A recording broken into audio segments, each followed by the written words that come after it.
সারা রাজ্যের পাশাপাশি আজ দক্ষিণ দিনাজপুর জেলাতেও একাদশ কন্যাশ্রী দিবস উদযাপন করা হলো। বুধবার দুপুরে একাধিক অনুষ্ঠানের মধ্য দিয়ে দিনটি উদযাপন করা হয়। এদিন বালুরঘাট জেলা প্রশাসনিক ভবন সংলগ্ন বালুছায়া অনুষ্ঠান ভবনে দিনটি উদযাপন করা হয়।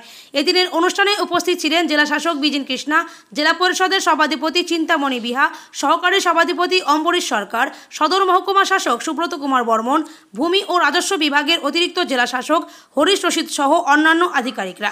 এদিনের অনুষ্ঠান থেকে বিভিন্ন প্রতিযোগিতার পুরস্কার প্রদান করা হয়। এদিন প্রশাসনিক আধিকারিকদের পাশাপাশি উপস্থিত ছিলেন বিভিন্ন স্কুলের ছাত্রীরা। এছাড়াও কন্যাশ্রী দিবসকে সামনে রেখে এদিন জেলা জুড়ে সাইকেল র্যালি করে স্কুল ছাত্রীরা।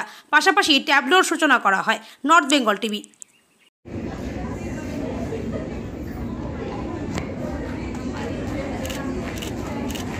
বিশেষ পুরস্কার কি জন্য পুরস্কৃত করা হলো? কোন স্কুলে পড়ো? আমি নদীপাড় গার্লস স্কুলে পড়ি। আমি কাজল সরকার। আমার 18 বছরের আগে আমার বাড়ি থেকে বিয়ে করা হয়েছিল। তো আমি তো পড়াশোনা করতে চেয়েছিলাম, তো সেজন্য আমি বিয়েটা করতে চাইনি। স্কুলে জানিয়েছিলাম, ম্যামরা তারপরে মাকে ডেকেছিল স্কুলে। মাকে ডেকে তারপর মাকে বুঝিয়েছিল, তো তারপরে আমি পড়াশোনা করছি। এখনো বিয়ের কথা আর বাড়িতে আর চাকরি পেশার পড়েনি। এখন কোন ক্লাসে পড়ছো? এখন ক্লাস 12। তোমার নাম? কাজল সরকার।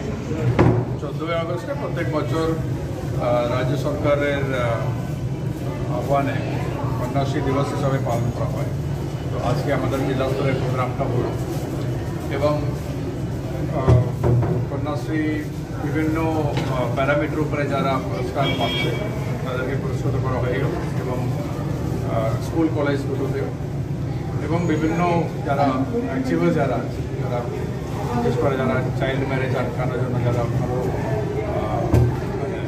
চেষ্টা করেছিল, নিজের ম্যারেজ আটকানো, নিজেদের বিয়ে পরিবেশে বিয়ে আটকানোর জন্য যারা এগিয়ে এসেছে, এই ধরনের কিছু বিচারতে মেয়েদেরকে আমরা পুরস্কৃত করলাম এবং বিভিন্ন অনুষ্ঠানগুলো হবে, যেটা কন্যাশ্রী যেভাবে করা হয় এটা নিয়ে আলোচনা, চর্চা, সাংস্কৃতিক অনুষ্ঠান সব মিলিয়ে আজকে কন্যাশ্রী দিবস হিসাবে আমরা উদযাপন